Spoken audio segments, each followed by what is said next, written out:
lumutang na mga suggestion and Senator Pampilo Lacson was asked kung pupuwede siya maging state witness. Ang problema lang kasi po sa state witness, na pag-uusapan natin ngayon, ang pinakamalaking requirements kasi, which is yun na magiging issue ni Saldico, is dapat hindi siya ang pinaka-guilty. Kaso nga, ang problema, the allegations is directing him as the architect or the mastermind of the flood control project.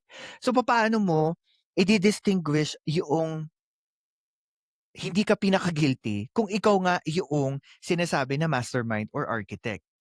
Unfortunately, din ang rason kung bakit hindi matapos-tapos yung investigasyon sa Blue Ribbon Committee. Senators din, nagkakaroon pa ng issue pagdating sa even pagpirma ng preliminary investigative report ginawa ng Blue Ribbon Committee doon sa flood control project nung nauna.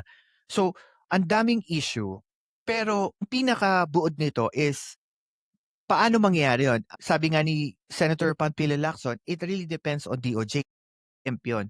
Pero ang nakikita natin diyan, kung siya ay payagan na maging state witness, the next question is, kung siya ay magiging state witness, ano yung mga statement na ilalabas niya na under oath or may pirma siya na mailalabas lalo na yung mga pangalan. Kasi kung paulit-ulit na namang President Bongbong Marcos, Speaker Romualdez, tapos wala namang matibay na ebidensya, namang mapapatunayang mga transaksyon, mga kwento na wala namang basehan, walang evidence, babalik na naman tayo do'n sa issue ng ano na naman ito, presko na naman, 'di ba? Pakitang tao na naman tayo sa which is for me unfair. Kasi kung ang magiging laro nito, the DOJ give him a um, will give him to be a state witness, dapat ikanta niya lahat. Pero ang problema diyan, baka mamaya siya talaga yung pinaka-guilty.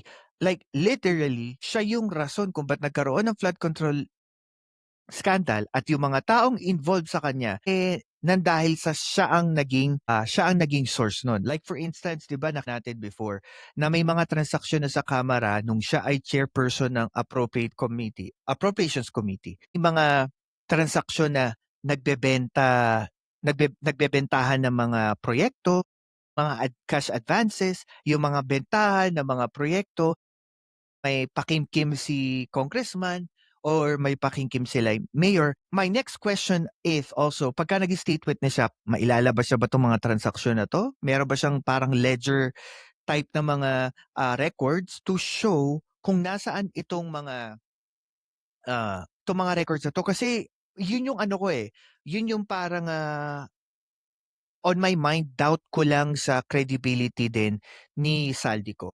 Kasi kung talagang totoo na if maging state witness siya, ay marami talaga hindi ako gano'n, naniniwala na meron siyang sapat na kakayanan para magsalita. Kasi kung may sapat siyang kakayanan para magsalita, 'di sana naglabas na siya ng iba't ibang transaksyon or kahit man lang sa video, sinabi niya kung sinong mayor, congressman, yung mga kausap niya. Kasi naniniwala ako kung sinabi niya rin kay Speaker Romualdez at saka kay President Bongbong Marcos, there is still other people involved. Ako si Professor Roland Simbulan at ito ang Philcast kung saan ang katotohanan ay walang takot na sinasabi. Like, share, and subscribe na.